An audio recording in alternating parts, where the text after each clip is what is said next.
Today we will do question number first of chapter 1, exercise 1.3.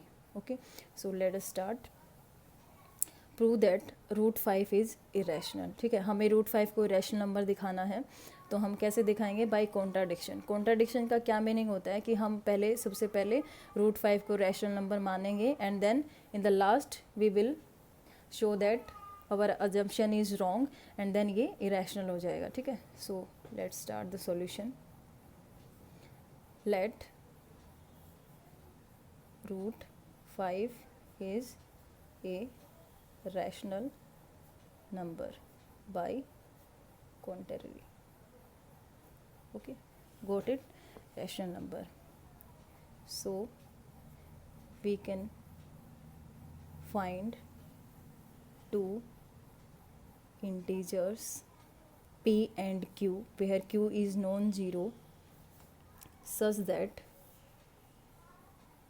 Root 5 is equal to P upon Q. ठीक है, root 5 को हमने क्या assume किया था? रैशनल नंबर, इसलिए हमने क्या लिख दिया? Root 5 is equal to P upon Q. Got it? साथ ही साथ हम एक चीज़ और अज्यूम करेंगे.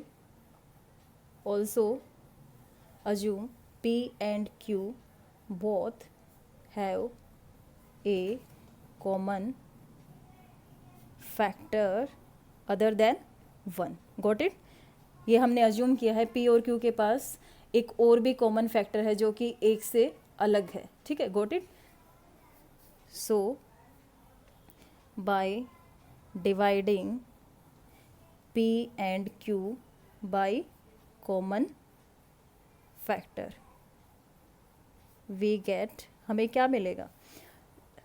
मैं आपको एक एग्जांपल से बताती हूँ. से 9/15 ये भी आपके पास क्या है? एक रैशनल नंबर है. लेकिन जब आप इसको पता है कि इसका एक तो कॉमन फैक्टर है ही है. ठीक है, आपको पता है, सबको पता है. लेकिन इसका एक फैक्टर और है जो कि क्या है? हमारा 3, क्योंकि 3 से दोनों डिवाइड हो रहे हैं तो 3 इसका भी फैक्टर है, 9 का भी है और 15 का भी है. तो जब आप इसको और सिंप्लीफाई करके लिखोगे तो क्या आ जाएगा? 3/5. सिमिलरली मैंने आपको यहाँ पे बोला है कि P and Q both have common factor other than 1. तो फिर क्या है? जो कॉमन फैक्टर आपका है उससे मैंने P को और Q को क्या कर दिया? डिवाइड कर दिया. और P Q डिवाइड करने के बाद लाइक जैसे 9/15 है तो जो कॉमन फैक्टर 3 था उसको दोनों से डिवाइड करने के बाद एक अलग से रैशनल नंबर आया है. सिमिलरली आपको यहाँ पे क्या मिलेगा? से A/B. जब P को उस कॉमन फैक्टर से डिवाइड किया तो A मिला और Q को डिवाइड किया तो B मिला. Got it?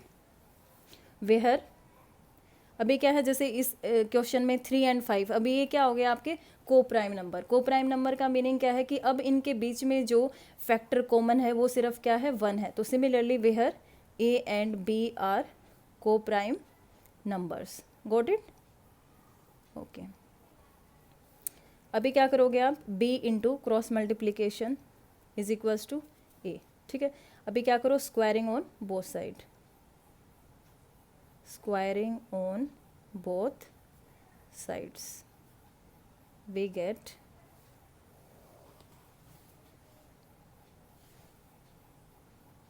B square into root 5 square is equals to A square. So you will get 5B square is equal to A square. Assume this is equation first. Now यहाँ पे एक हम theorem apply करेंगे. उस theorem को मैं यहाँ पे लिख देती हूँ. P is any prime, let P is any prime number if P divides A square, then P divides A, where A is a positive, where A is a positive integer. Got it? क्या meaning है इस theorem का? कि अगर P कोई prime number है, अगर वो किसी नंबर के स्क्वायर को डिवाइड करता है तो वो उस नंबर को भी डेफिनेटली डिवाइड करेगा. सो यहाँ पे इक्वेशन 1 पे मैं वही थ्योरम अप्लाई करने वाली हूँ. ठीक है, क्या करेंगे? हेयर यहाँ से आप लिख सकते हो from equation first 5 divides A square, so this implies 5 divides A also. ठीक है, तो इसको इक्वेशन नंबर सेकेंड अज्यूम कर लेते हैं. इफ़ 5 डिवाइड्स ए, अगर 5 ए को डिवाइड करता है, ठीक है। अभी यहाँ से फिर से मैं एक एग्जाम्पल लेती हूँ ताकि आपको थोड़ा सा क्लियर हो जाए। जैसे अगर 10 जो है, अगर 5 है वो 10 को डिवाइड कर रहा है, लाइक ऐसे आप जैसे करते हो, ठीक है। तो 2 यहाँ पे क्या है, क्वोशंट है। सिमिलरली जब 5 डिवाइड करेगा ए को, ठीक है, जब ए को 5 डिवाइड करेगा तो कैसे आएगा, लाइक यहाँ पे कुछ ना कुछ क्वोशंट आएगा एंड देन जिस पे भी ये जाएगा रिमाइंडर हमारा 0 रहेगा। तो आप कैसे लिख सकते हो, बाय यूक्लिड डिवीजन लेमा, अगर कोई नंबर किसी नंबर को डिवाइड कर रहा है तो आप कैसे लिखोगे, a is equal to 5 into सी, ठीक है। तो यहाँ पे जो भी क्वोशंट आपका आएगा उसको मैंने c बोल दिया है। Got it.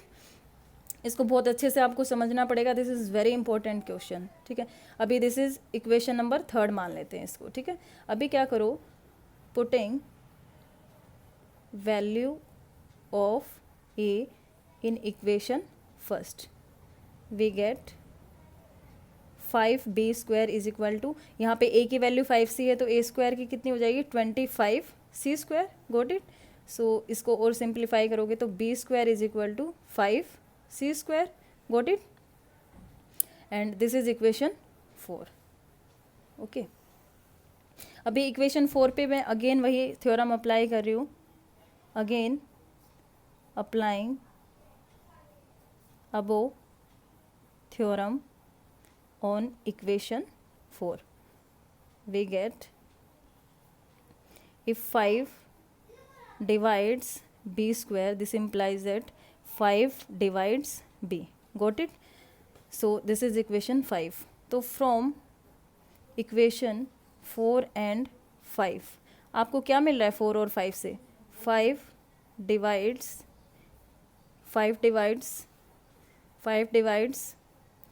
a and b both. Okay.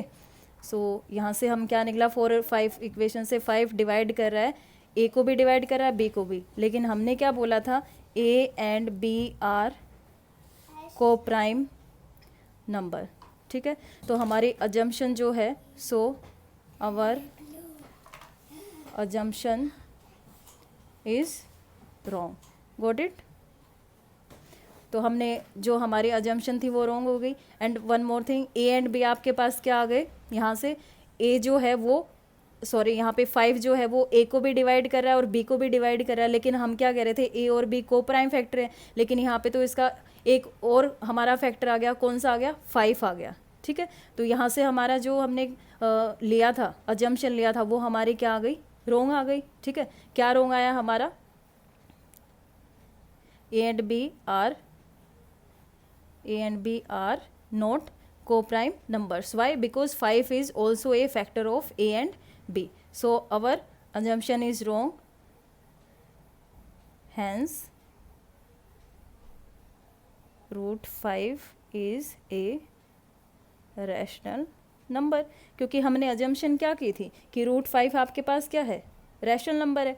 उसके बाद आपने क्या लिया था, p upon q and then ये पूरा प्रोसीजर किया है, तो उससे हमारी अजम्पशन क्या आ गई, रॉन्ग आ गई, ठीक है।